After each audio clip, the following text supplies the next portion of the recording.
สิเว้าเรื่องน้ำในการโจ๊ะน้ำหั่นนะถามเบิ่งทางในบ้านเพิ่นบอกว่าทั้งเพิ่นน่ะบ่มานเด้ว่าซั่นเพิ่นเว้าสิแหละ หัดบ่มีรถแก้แล้วเบาน้ำนั่นได้อยู่ ฮะเออ รถแก้คันว่าเบามีทีมงานนั่นก็ ย่านอันนี้แล้วเดี๋ยวนี้ บ่มีรถมา อืมพอพัวพันได้บ่จะไปมีรถแกก็สิจ้างดอกว่า ดูอีแตวนั่น จะมีรถไถบ่พ่อ มันมีรถใดบ่ได้บักอันนี้หั่น คือ คนที่แม่นี่หั่น เออ มันสิทุกข์บ่ ครับตัวแฟนำหลาย รถมัน4-5คันพุ่น อืม รถอีเต้าก็มี ไปนำนี่เดี๋ยวไปเก็บ บ่มี คือทั้งเจ้าเอาเรื่อยอยู่เนาะแม่นบ่อืมก็ว่าได้อยู่เนาะอันน่ะทางนี่ก็อันขาวๆนี่ใหญ่นะได้อยู่เนาะ สิลงวางให้เขาว่าสิเอารถเล่าเนี่ย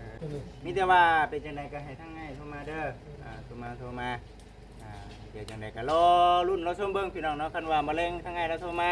มื้อเฮาเห็นกันแน่นอนเนาะอยู่ที่เฮือนน้องแต่ในการเจ้าน้ำเพราะว่าเฮาพร้อมแล้วเนาะ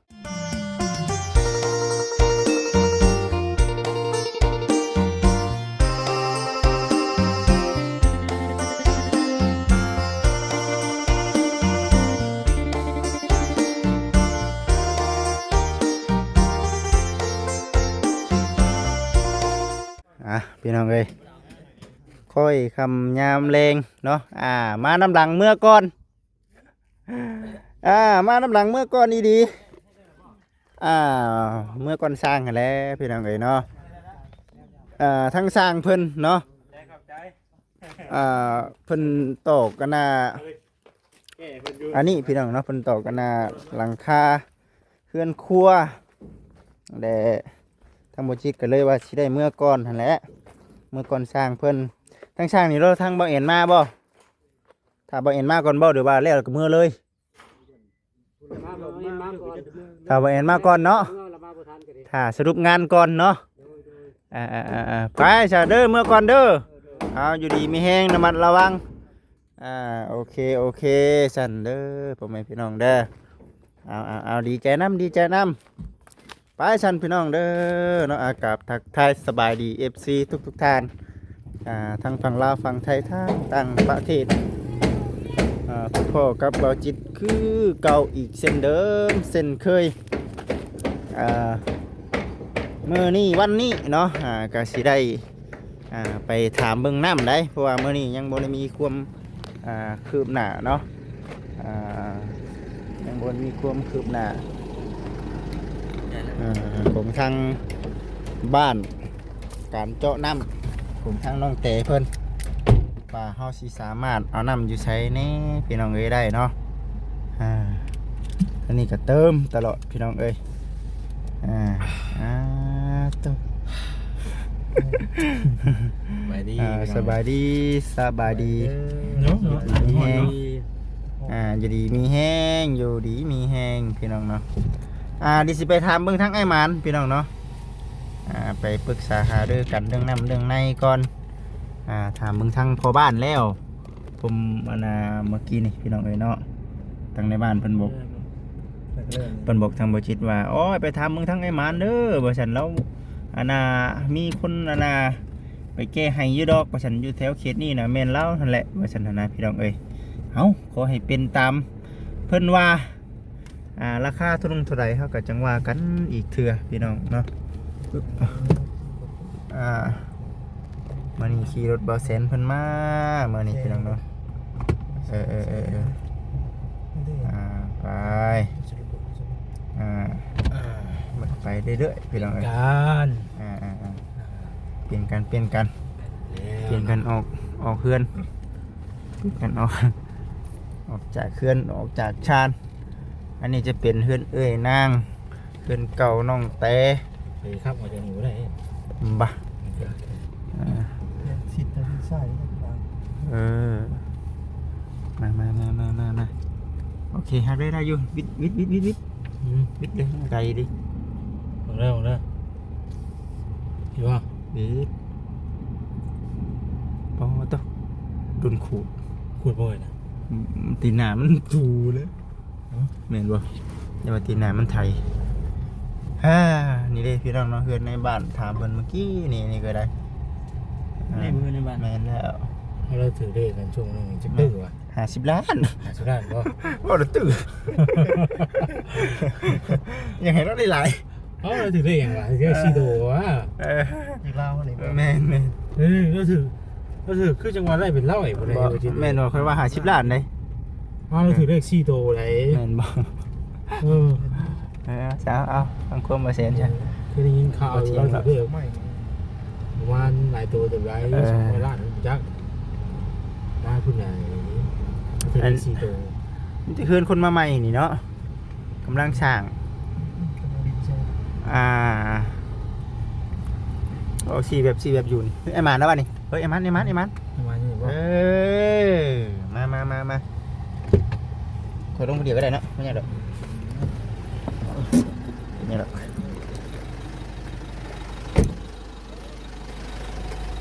ทันพอปรึกษากันยังเด้นี่เนาะ โอ้ยปรึกษาผู้มี ปรึกษาบ่มีคือบ่ปรึกษาให้มีแน่ มาไม่เสนอ เอ้ยเนาะ ผู้นี่ข้องกับปลอมนี่นะ ได้อีบ่กระป๋อมนั่น กำลังสิไปเนี่ย โอ้โห ข้องเป็น เนาะ ตายชื่อเข้าปลอม เอาไอ้หมันสบายดี สบายดีป่ะ ว่าสิไปหาเจ้าอยู่เฮือนว่าพอดีได้แหละสิเว้าเรื่องน้ำในการโจ๊ะน้ำหั่นนะถามเบิ่งทางในบ้านเพิ่นบอกว่าทั้งเฮือนน่ะบ่มานเด้ว่าซั่นเพิ่นเว้าสิแหละ หัดบ่มีรถแก่แล้วเบาน้ำมันได้อยู่ ฮะเออ รถแก่คันว่าเบามีทีมงานนั่นก็ ย่านอันนี้แล้วเดี๋ยวนี้ บ่มีรถมา พอพันได้บ่จะไปมีรถแกก็สิจ้างดอกว่า แกยัง แกน้ำไปเจาะน้ำนี่นะ อยู่ไส นี่เฮือนนี่นะเฮือนน้องเตนี่ สิยายัง บ่ยากมักคำว่าบ่ยากดอกเนาะ รถลุงวาง น้ำหัดได้อยู่บ่า น้ำน่ะได้เนาะ แม่นหัดรถ อ๋อรถแกน่ะบ่มี บ่มีรถละรถเพ เอ บ่ สิบอกให้น้องลุงวางเรามีรถทางไปว่า โอ้ ถ้าว่าน้ำนะเอาเฮือนเราก็ได้แก่เฮือนเรามารถเราให้ก็ได้ โอ้ บ่ได้ยากบ่ได้ยากจะมี เพราะได้บอกกับแม่หมานนี่ก็ได้เอาสมมุติว่าเอารถเราเอาน้ำขึ้นในหมานเนาะเอาก็ได้ แต่เจ้าสิเอาสมุดเอาเจ้าเพื่อนเจ้าของรถไทยก็ได้ นี่เจ้าน้ำประธานชูนี่ก็ได้คนมีเมียซ้ำหาเมียได้นี่ อยู่เนาะคันหาง่ายก็มันก็คักแล้วเนาะเมียเนาะเนาะแต่ว่าน้ำน่ะพอได้อยู่น้ำน่ะเนาะ บ่ได้อยู่ น้ำน่ะพอได้อยู่ โคกลงมาเจ้าน่ะ แม่นแล้วบ่ฮู้ความว่าซะ ไผน่ะ บ่ว่าอยู่บ้านโคกบ่ฮู้ เอาแล้วเนาะแต่เจ้ายังบ่ฮู้เฮาเนาะ บอกอันหมอนั่นเฮ็ดอยู่ เจ้าฮู้จักเฮาอยู่บ่ฉัน บ่ช่วยเฮาเนาะ พวกบ้านโคกตายยังบ่ช่วยผู้ โอ้ย หมอเตียงทองก็ช่วยเด้อ อ ช่วยเด้ออยู่กับบ่ช่วย โดยเอาพี่น้องเอ้ยมีแต่ว่าคำเรื่องรถนี่กะว่าสิได้อีบ่มื้ออื่นนี่เอายังบ่ได้ไปเว้าสิ แต่ว่าเราก็ได้แหละรถไฟ2คัน รถพี่น่ะให้เฮือนเนาะ รถลุงหวาง ให้ลุงหวาง ไปเว้าให้ก็ได้แล้ว อืม อย่างนั้นนี่น้ำเอานี่ก็ได้เว้าเอาเงินประธานมานก็ได้ เฮือนประธานมานก็ได้ แล้วแต่เจ้าพอใจดอก พอได้ คนเมีย2คนพุ่นน่ะ ดีแล้ว 2คนพุ่นน่ะ ดีแล้ว ตัดลูกขนาด โอ้ยเฮงว่าวเฮงยาวเนาะไอ้มานมีแต่ก็ยังบ่มั่นใจคือเก่าเนาะว่ามื้อนี้สามารถรับปากได้บ่ว่า เป็นรถมากอะเปิดน้ น้ำน่ะ เลย ำค่าแต่รถเนาะ แต่ก่อนมีรถแล้วง่ายอยู่นี่ เดี๋ยวนี้บ่ได้แล้ว โอ้ยเจ้าน้ำบ่เกิน2มื้อหรอกกระถึงน้ำ อ๋อ มันบ่เบิดหลายบ่ได้บ่เกินนั้น5-6พุ้ยดอก ยามแรง สิเฮ็ดจังไดเนาะเบิ่งเดี๋ยว เลิกกับบ่เบิดดอก6พุ้ย เอาแบบนี้ซะเด้อ บ่6พุ้ย เอาแบบนี้ซะเบิ่งพี่น้องเอ้ยเนาะเดี๋ยวสิพากเบอร์ไว้เนาะพากเบอร์ไว้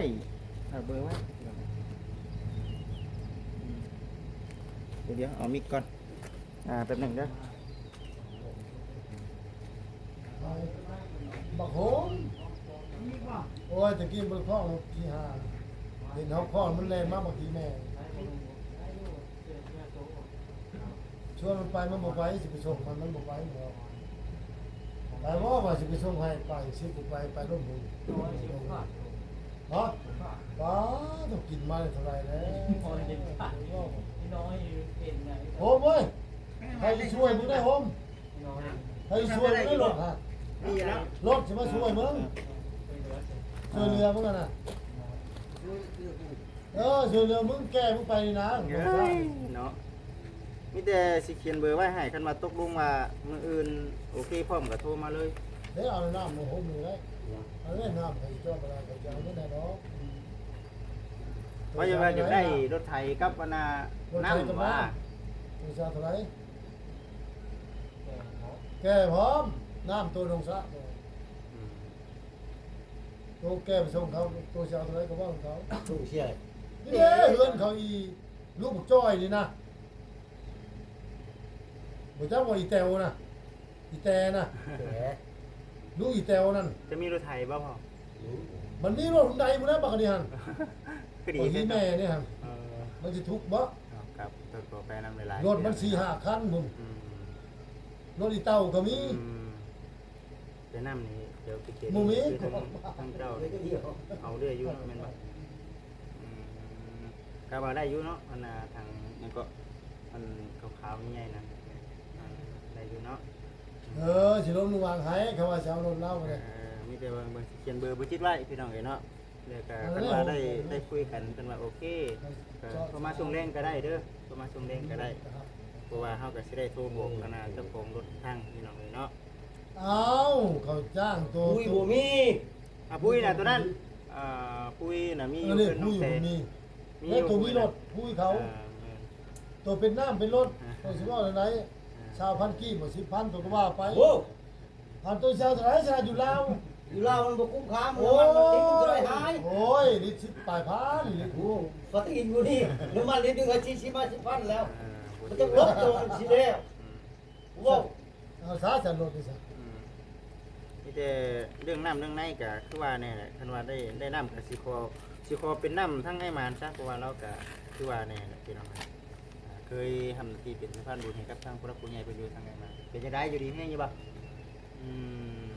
ปานไหนเพิ่นว่าบ่มีแต่เงิน พญาเดียวกันใช่ไหมเนาะ งานเรียนขาดแต่การเงิน พญาเดียวกันใช่เรื่องเงินหนึ่ง การเงินนี่ เนาะ ขาดหลาย เออ การเงินน่ะ โอเคมีแต่ว่าช่วงแรงก็ได้หรือว่าตอน6-7 โมงก็ได้เด้อโทรมาหาบ่จิตกันว่า มันมีรถแล้ว แม่ๆเคยมีรถแล้วโทรมา เนี่ยรถบุโฮมนี่นะ แล้วมันบ่ไหวน้ำมันดิ เท่าไหร่น่ะ อ้าวเขาถามเขาจ้างตัวกระต้อนนี่เขาถามบักบ้านี่ว่าผมบอยู่ดิ บ่แพงพูด มึง เอา ก็ แบบ ร่วมกัน ต่างช่วยกันนั่นแหละ เขา เนาะ ร่วมกันเขาแล้วมึงจะเอาตัวไหนคันเลย10 ล้านมึงก็ว่าไปเอามึงจะได้หลายทาน10 ล้านมึงก็คุยกับเขาโอ้ยเขาว่าผมจะเอาตัวไหนพอใหญ่อยู่ สิมันจะพุ้ย น่าจะอยู่ในประมาณ3ปะ3ปุ้ยปะ ตามผู้ตัวชวา20 ล้านตัวก็ว่าไปเลย เจาะไอ้นั่นบ่ ฮะ ล้มบ่ ร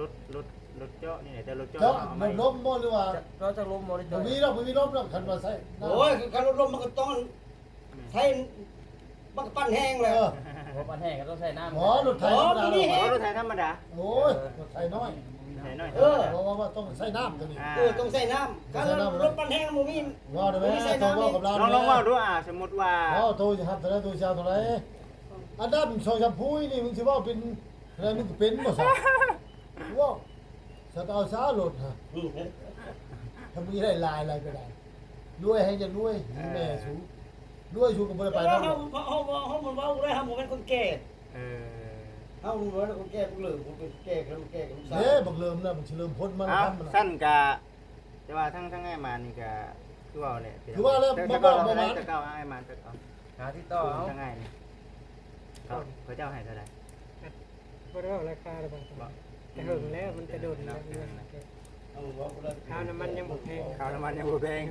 หมอเดี๋ยวนี้ แต่ตอนนี้มัน คำว่าราคาเขาชาเท่านี้เนี่ยบอกประมาณโทรหา อ่า นี่ตัวนี้ชัดเจน แม่ จบตัวนี้ มีแต่ว่าเป็นจังไดก็ให้ทั้งไงโทรมาเด้อโทรมาเดี๋ยวจังไดก็รอรุ่นรอชมเบิ่งพี่น้องเนาะคันว่ามะเร็งทั้งไงเราโทรมา มื้อเฮาเห็นกันแน่นอนเนาะอยู่ที่เฮือนน้องแต่ในการเจ้าน้ำเพราะว่าเฮาพร้อมแล้วเนาะพร้อมแล้วมีแต่ว่าปรึกษากันคักๆเด้อ บ่ได้พึกและรถไทยชื่อใต้ห้าบยัง เนาะรถไถเจ้าของอยู่ติ บ่แม่นอันนี้น่ะของมันเองอันนี้ โอเคผมขอบใจหลายๆเด้อโดยโอเค เบ้าหยอกว่าหัวกันไปดอกพี่น้องเลยเนาะก็คือสี่ประมาณนี้แหละเดี๋ยวรอคำตอบเนาะคำตอบแต่ว่าก็คือสี่มีความคืบหน้าได้ละพี่น้องเลยเนาะเพราะว่าในเรื่องของการประเภทพวกอันนั้นพวกน้ำพวกในพี่น้องเลยคือสุดยอด แนวใดทำให้คิด รอมือแรง เนี่ยคำตอบ มือแรงให้คำตอบน้ำน่ะเอาน้ำเพื่อนไอ้หมันน้ำน่ะมีอยู่ อ๋อปวดอย่างนี้เลย แม่ส่วนรถไทยนะเป็นของอีกคนบัดนี้นะแต่ว่าราคาเพิ่นนะยังว่าตกแตกกันบ่ได้เรื่องรถไทยดอกว่าประมาณ3พุ้ยนี่แหละเนาะแม่นบ่บ่แซ่น พูด3พูด3พูดกับพ่อแล้ว ทางขามันได้คือเต็ม จะว่า พอดี จะว่าประมาณเท่าไหร่ซะบ่แซ่นในความคิดได้เพิ่นก็บ่จักคมว่าคือกันเดี๋ยวนี้บ่แซ่นพอประมาณธรรมดา ได้เคยเอาอยู่บ้านพันสิบตะกี้นะ หน่อย อะไรวะเราเอามันถึงมา200,000ปลาย เดี๋ยวนี้มีได้3เนาะเอา3ซะเนาะ 200,000หาทางหนึ่ง200,000หาแล้วมัน3ทางมันตกอยู่ว่า700,000นี่แหละจะบอกซื้อน้ำมันได้ บัดนี้ในเรื่องคนแก่เนาะ มันกับมันเท่ากับประมาณ100,000 200,000 300,000นี่ก็ได้ ประมาณ300,000ก็ได้เนาะ มันก็ตกอยู่ประมาณล้านแหละ มีล้านเหนือ ประมาณล้านซะ ประมาณล้านกัน เพื่อ 700,000เด้ แม่ น้ำ700,000แล้วก็น้ำมัน300,000แต่ว่าคำว่าเขาอันนี้คือเขาเคยจ้างกันนะอันนี้นะกะเฮาก็ยื่นข้อเสนอไปตัวนี้เนาะเดี๋ยวก็จังว่ากันเฮาได้เพิ่นติดต่อมาว่าได้เฮาก็บอกเพิ่นไปแบบนั้น อันนี้น่ะเพิ่นยังสิไปถามเบิ่งว่าว่าซั่นควรว่านี่นะว่าเนี่ยบ่ครับชื่อจะบอก เมนนั่นแหละ นี่เด้ นี่จะสิออกบ่เลยนี่ มาดอกเฮ้ยเนาะเราย่างไปนำทางซื่อก็ได้ เด็กลิงว่ะ นี่แหละเขาสีขาวแดงนั่นกันเป็น โอ้ยบ่เซียนบ่กล้าแซง บ่ได้เด้แล้ว ตื่ ตื่ น น เตะ เลย พวกพูดแล้วจัง เพราะว่าแบบคนแบบนั่นแหละเฮาเห็นว่านี่เด้จะคนสิว่าคนเสียสติได้นึง เอาสั่นพี่น้องเอ้ยมีแต่ว่า ติ๊กจะเราจับไม้วีจะรถหรือว่าไอ้ บ่แห้งดิ ที่ว่าได้แหละกับเราบัดนี้เอาเนาะ รอเด้อพี่น้องเด้อ เนาะ เนาะรอติดตามรับชมเบิ่งไปน้ำกันมาแรงกันว่าเพิ่นโทรมากะ อย่างเลย มื้ออื่นนี่เพิ่นพร้อมมาทางแน่นอนเนาะพวกจอ อันคือว่าผู้จ้อน่ะพร้อมอยู่แล้วจิเด้ผู้จ้อน่ะมันพร้อมอยู่แล้วนี่แต่ว่าเฮาเคลียร์เรื่องน้ำเรื่องหยังให้มันเรียบร้อยสิได้นี่นะถ้าเฮาคุยเรื่องน้ำให้เพิ่นมันได้ถือว่าโอเค FC เพิ่นก็ว่าโอ้ยเนาะบ่จิตบ่จันทั้งคนทางเจาะรถเจ้าน้ำเขาน่าจะมีเนาะบ่จันก็อยาก ส่วนหลายเพิ่นก็ไปหาเอาในบ้านนั้นน่ะคือกัน แม่น ไปหาเอาทางหน้านะ แม่หาทางหน้าเอาก็อยากให้มีเหมือนนั้นอยู่พี่น้องแต่ว่าเบิ่งก็คือสิลำบากเขาเนาะ ราคาก็พุ่งขึ้นอีก เดี๋ยวราคาพุ่งขึ้นอีกเนาะ ราคาก็ขึ้นอีกได้ เอา ใช่ในกรณีว่าเอาบางเทื่อบางมันก็บ่เสมอไปเด้บางเทื่อบางบ้านก็ง่ายบัดนี้บางบ้านกับบ้านตรงข้ามกันด้วยบัดสิจะมีบัด แม่น มันก็ ขอติขอน้ำกันน้ำจิ้นน้ำใจกันเล็กๆน้อย บ้านก็ง่ายๆเด้บ่ได้ยากเด้บ้านตรงข้ามมันก็เปิดให้รถ ๆดอยไปสันพี่น้องเด้อเนาะสำหรับคลิปนี้ก็ผิดพลาดประกันใดครับผมต้องขอแพ้ไม่หลายคำว่าเพิ่นเมื่อกี้นี่ก็คือสีบอบันไดมาเฮานี่เบิ่งที่นี่ก็ได้อันนะผู้ที่ว่าดังๆนั่นพี่น้องเอ้ยสำหรับคลิปนี้ก็ได้มีหยังก็คอมเมนต์กันเข้ามาเด้อพี่น้องเด้อเนาะติดตามรับชมเบิ่งไปนำกันมื้ออื่นสิได้เจาะหรือบ่ได้เจาะเนาะเราติดตามรับชมเบิ่งสำหรับคลิปนี้ขอกล่าวคำว่าสบายดีอยู่ดีมีแฮงเด้อพี่น้องเด้อ